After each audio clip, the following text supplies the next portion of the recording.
Hello বন্ধুরা, কেমন আছেন সবাই? আশা করি অনেক ভালো আছো। তোমাদের দোয়া ও আশীর্বাদই আমি অনেক অনেক ভালো আছি। তো আজকে তোমাদের সাথে এমন একটি গল্প শেয়ার করব, আমার জীবনের সাথে ঘটে যাওয়া একটি কালো অধ্যায়। আর সবার মতো আমি সম্পূর্ণ ভিডিও দেখার অনুরোধ করব না। ভিডিওটি যখন প্লে করে ফেলেছ, তাহলে একটি কথাই বলবো, মনোযোগ সহকারে একটু ধৈর্য ধরে আর একটু সময় ব্যয় এই ভিডিওটি দেখো, তাহলে এতটাই মজা পাবে যেটা তোমরা ধারণাও করতে পারেননি। বন্ধুরা, আমার নাম আশা, আমার বয়স বর্তমান ২৬ বছর। সংসার আমি, আমার বড় ভাই এবং আমার মা। এই ৩ জনের সংসার। বাবা অনেক আগেও বাড়ি পাড়ি জমিয়েছে। আমার বড় ভাইটা ছিল একজন কৃষক।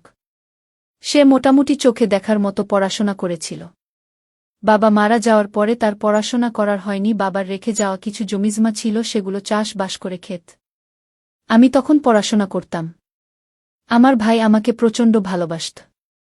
একদিন সকাল ১০টার সময় আমার মা আমাকে বলল, তোর ভাইয়া মাঠে গেছে রসুন লাগাতে, সকালে খাওয়া দাওয়া করে যায়নি, হাতে করে কয়েকটা খাবার নিয়ে যদি দিয়ে আসছি তাহলে কষ্ট করে ওকে বাড়িতে আসতে হতো না। মাঠে ওর অনেক কাজ। আমি মায়ের কথামতো ভাইয়া খাবার নিয়ে মাঠে চলে গেলাম। তারপর গিয়ে দেখি আমার ভাইয়া মাঠের মধ্যে একা একা রসুন বলছে। চারদিকে নিরিবিলি বাড়ি ঘরগুলো, অনেক দূরত্ব। আমাদের রসুনের জমির চারপাশে পাটক্ষেত। আমি ভাইয়াকে ডাক দিলাম, ভাইয়া মাঠ থেকে উঠে আসলো। তারপর আমরা দুই ভাই বোন মিলে আমাদের জমির আইলে একটি বাবলা গাছ ছিল, সেই গাছের ছায়ার নিচে বসলাম। গামছা দিয়ে বাঁধা ভাতের গামলাটা আমি খুলেছিলাম এবং লক্ষ্য করলাম ভাই আজকে আমার দিকে কেমন করে যেন তাকাচ্ছে। আমি তেমন কিছু মনে করলাম না, নিজের আপন ভাই তো। ভাতের গামলা থেকে প্লেটে ভাত তুলে আমি ভাইয়াকে দিলাম। ভাইয়া ভাত খেতে লাগল। তারপর সে ভাত খেতে খেতে আমাকে জিজ্ঞেস করল, আচ্ছা আশা, তুই কি কখনো কারো সাথে প্রেম করছিস? আমি ভাইয়ের এই কথা শুনে একদম হতভম্ব হয়ে পড়লাম। আমার আপন বড় ভাই আমাকে এমন প্রশ্ন করতে পারল। আমি তার প্রতি উত্তরে কি বলব বুঝে উঠতে পারছিলাম না। আমি ইশারা ইঙ্গিতে ঘাড় নাড়িয়ে বোঝালাম আমি কারো সাথে কোনো সম্পর্ক করিনি। আমার এরকম আমতা আমতা ভাব দেখে ভাইয়া আমাকে বলল, না করলেও কোনো সমস্যা ছিল না।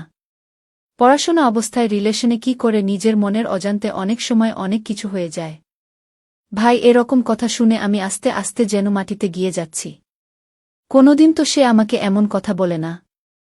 আজকে তাহলে কেন এই কথাগুলো বলছে? তারপর আমাকে আবার জিজ্ঞেস করল, তুই আমাকে সত্যিটা বলতে পারিস আশা? আমি তোর বড় ভাই হিসেবে না, তোর বন্ধু হিসেবে কথাগুলো তোকে জিজ্ঞেস করছি। ভাইয়ের কথা শুনে তার উপর কেমন যেন আমার আলাদা একটা আস্থা জন্মাল। আমি তখন ভাইয়াকে বললাম, একটা সম্পর্ক কলেজের একটি ছেলের সাথে আমার হয়েছিল, তারপর তার সাথে কোনো বনিবনা না মিলাতে সেখানেই সম্পর্ক সমাপ্ত করে দিয়েছি। তারপর ভাইয়া আমাকে আবার বলল, আচ্ছা আশা, যখন তোর সাথে সেই ছেলেটা সম্পর্ক ছিল তখন কি তোর কাছে সে কোনো কিছু আবদার করত? আমি ভাইয়ের এমন কথা কখনোই আশা করিনি।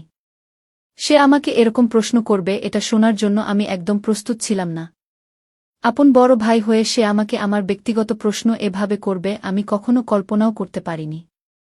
তারপরও আমি একজন গ্রামের মেয়ে, গ্রামের মধ্যে ভাই বোন বাবা মা এমন ফ্রিভাবে কথা বলতে পারে না। এগুলো শহরে হয়তো বা হলেও হতে পারে। তারপর আমার চুপ থাকা ভাইয়া আবার আমাকে প্রশ্ন করল, তুই কি আমার কথাতে লজ্জা পাচ্ছিস? আমি তখন ভাইয়াকে বললাম, না ভাইয়া, আসলে বিষয়টা তেমন না, তবে আমি তোমার কাছে মিথ্যে বলবো না, ছেলেটা একটু অন্য মাইন্ড ছিল। তখন ভাইয়া আমাকে বলল, অন্য মাইন্ড মানে?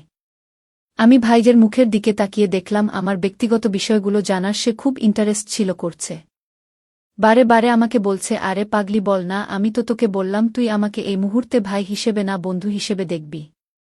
তারপর আমি ভাইকে বললাম, হ্যাঁ ভাইয়া, আমি সত্যি বলছি। ছেলেটা কেমন যেন আমার অন্যান্য কিছুর পরে আগ্রহ দেখাত আমাকে বারবার বিভিন্ন জায়গায় নিয়ে যাওয়ার জন্য খুব চাপাচাপি করত। আমি বুঝতে পারতাম সে যে জায়গাতে আমাকে নিয়ে যেতে চাচ্ছে সেখানে নিয়ে গিয়ে আমার সাথে কোনো আচরণ করবে। এক পর্যায়ে তার মূল উদ্দেশ্য বুঝে ফেললাম। এবার আমার ভাইয়া আমাকে বলল, তার মূল উদ্দেশ্য কী ছিল, তুই কিভাবে বুঝতে পারলি? আমি তখন ভাইয়াকে বললাম, ভাইয়া, এই কথাগুলো আমি তোমাকে ভাই হিসেবে বলো আর বন্ধু হিসেবে বলো, কোনোভাবে বলতে পারবো না। কারণ এখানে এমন কিছু কথা রয়েছে যে কথাগুলো আমার নিজের মুখে কারো কাছে বলতে ঠোঁট দিয়ে বের হবে না। ভাইয়া তখন আমাকে বলল, আরে পাগলি, আমি কখনো কারো সাথে প্রেম করতে পারিনি। তোর সম্পর্কে কথাগুলো শুনে আমি সেই ফিলটা অনুভব করতে যাচ্ছি।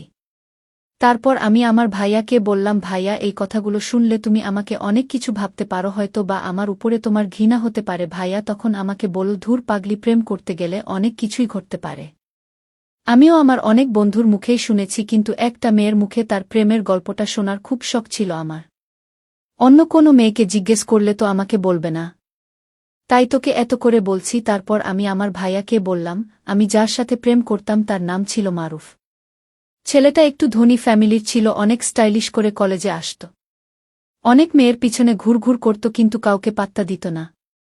পরে বুঝতে পারলাম এই পাত্তা না দিয়ে মূল কারণ হল সে আমার কাছে ভালো সাজতে চেয়েছিল। আমি ভাইয়ের সাথে কথা বলছি, অথচ ভাইয়া আমার দিকে মাঝে মধ্যে তাকাচ্ছে। তাকানোর মাঝে আমি এক অনুভূতির ছোঁয়া পাচ্ছি। মাঝে মধ্যে ভাই আমার সাথে কথা বলছে আর আমার কাঁধের উপরে কথার ছলে টাচ করছে। এরকম বেশ কয়েকবার করল। আমি লজ্জা শরমে তাকে কিছু বললাম না। তারপর সে আমার কথা শুনছে আর মাঝে মধ্যে আমার শরীরের এমন একটি জায়গা অপলকভাবে তাকাচ্ছে। আমার মনে হচ্ছিল যেন কোনোদিন এমন কিছু সে দেখেনি। বন্ধুরা, নিশ্চয়ই তোমরা বুঝতে পেরেছ আমার ভাইয়ের দৃষ্টিটা কোথায় ছিল। এবার ভাই আমাকে বলল, তারপর কি হলো রে আশা? আমি তখন ভাইয়াকে বললাম, তারপর মারুফ একদিন আমাকে অফার দিল সে তার এক বন্ধুর বাড়িতে আমাকে দাওয়াত নিয়ে যাবে। আমি তাকে জিজ্ঞেস করলাম, কোনো বন্ধু? কারণ আমি তার সব বন্ধুকে চিনি। মারুফ তখন বলল, নিজের বাড়িতে আমাদেরকে দাওয়াত করছে। আমি তখন তাকে বললাম, কলেজ থেকে আর করা যাবে? তখন সে বলল, আমাদের দুজনকেই দাওয়াত করেছে। আমার মনের মধ্যে একটু সন্দেহ ঢুকল, যদিও আমি একটু হলেও মানুষকে মন থেকে ভালোবেসেছিলাম। সেই বিশ্বাসের জায়গা থেকে আমি তার বাইকের পিছনে উঠে পড়লাম। মারুফ এমনভাবে বাইক চালাচ্ছিল, সে যানজটবিহীন রোডে মাঝে মধ্যে ব্রেক মারছিলাম। হয়তোবা সে আমার শরীর ছোঁয়ার অনুভূতিটা নিতে চাচ্ছিল। আমি বুঝতে পারছিলাম আমি অনেকবার নিজেকে সংযত রাখার চেষ্টা করছিলাম, কিন্তু গাড়ির স্পিড ছিল 60 থেকে 70 কিলোমিটার বেগে, যার কারণে নিজেকে বেশ একটা সংযত করে রাখতে পারছিলাম না। আমি বুঝতে পারছিলাম মারুফ অনেকটাই খুশি হয়েছিল। তারপর সে আমাকে নিজের বাড়িতে নিয়ে গেল। রানীদের বাড়িতে ঢুকে আমি একটু আশ্চর্য হয়ে গেলাম, কারণ একটি মানুষও তাদের বাড়িতে নেই। তাহলে মানুষ কি আমাকে এখানে? আমি সেদিন বুঝতে পেরেছিলাম আজকে এখান থেকে আমার কোনোভাবে খালি পেটে বাড়িতে ফেরত যাওয়া সম্ভব নয়। যেভাবেই হোক কিছু না কিছু পেটে নিয়ে যেতে হবে। বন্ধুরা, নিশ্চয়ই তোমরা আমার কথাগুলো ক্লিয়ারভাবে বুঝতে পারছ। তারপর আমি ধনীকে জিজ্ঞেস করলাম, তোদের বাড়িতে তো একটি লোকও নেই, তাহলে আমাদেরকে দাওয়াত করলে কিসের জন্য? রনি তখন আমাকে ফাঁকে ডেকে নিয়ে সত্যিটা বলল। আসলে মারুফ আমাকে তাদের বাড়িতে কোনো দাওয়াতের জন্য ডেকে এনেছে। রনির মুখ থেকে সব কথা শোনার পরে আমি সেই বাড়ি থেকে বের হওয়ার অনেক চেষ্টা করেছিলাম, কিন্তু কোনোভাবেই আমি সেখান থেকে বের হতে পারলাম না।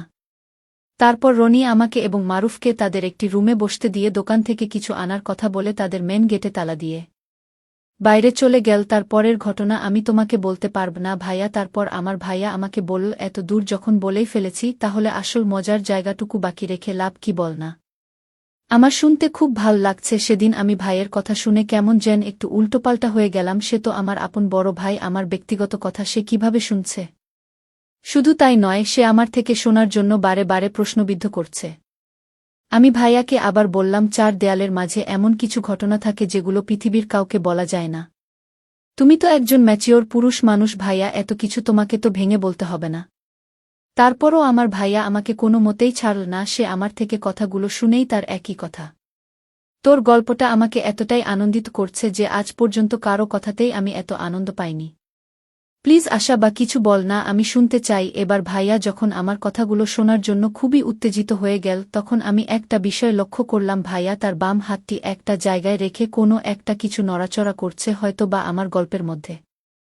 ভাইয়ের মাথাটা একদম ঢুকিয়ে দিয়েছে, সে কোনোভাবেই তার মাথার মস্তিষ্ক থেকে আমার গল্পটি বের করতে পারছে না। কিন্তু ভাইয়ের এই মুহূর্তে কিছু কার্যকলাপ দেখে আমার কেমন যেন ভাইয়াকে নিয়ে একটু ডাউট হচ্ছিল।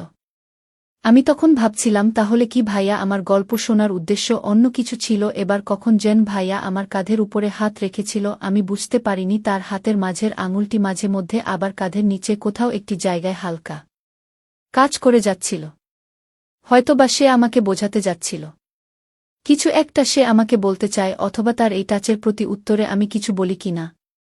কিন্তু সে তো আমার ভাই, আমি তাকে কি বলতে পারি? এক পর্যায়ে ভাইয়ের কাছে গল্পগুলো বলতে বলতে আমি নিজেও একটু এলোমেলো হয়ে যায়। ভাইয়া কোনোমতে আমাকে যখন ছাড়ল না, তখন তার একটি কথাই ছিল, চার দেয়ালের মাঝে ঘটে যাওয়া আমার মারুফের ঘটনাটা তাকে বলতে হবে। আমি বাধ্য হয়ে সে দিনের গল্পগুলো তার কাছে বলছিলাম। কিন্তু আমি কখনো ভাবতেও পারিনি এই গল্প বলতে এমন একটি ঘটনা আমার ভাইয়ের সাথে ঘটে যেতে পারে। এবার আমি লক্ষ্য করলাম আমার ভাইজের মুখের এক্সপ্রেশন কেমন যেন এক ধরনের বন্য প্রাণী হায়নার মতো হয়ে গেল। আমি বুঝতে পারলাম এই মুহূর্তে আমার ভাইয়ের থেকে অনেক ক্ষুধা। এখন যে ভাবেই হোক এই পেটের ক্ষুধা তাকে মেটাতেই হবে। তারপর ভাইয়া আমাকে বলল, আশা তুই আমার সাথে একটু আমাদের এই যে জমির পাশে যে পাট ক্ষেত দেখতে পাচ্ছিস এর ভেতর একটু যেতে পারবি। আমি তখন একদম থমকে গেলাম, আমার ভাইয়া এসব আমাকে কি বলছে, সে কেন আমাকে পাটক্ষেতের ভিতরে ডাকছে।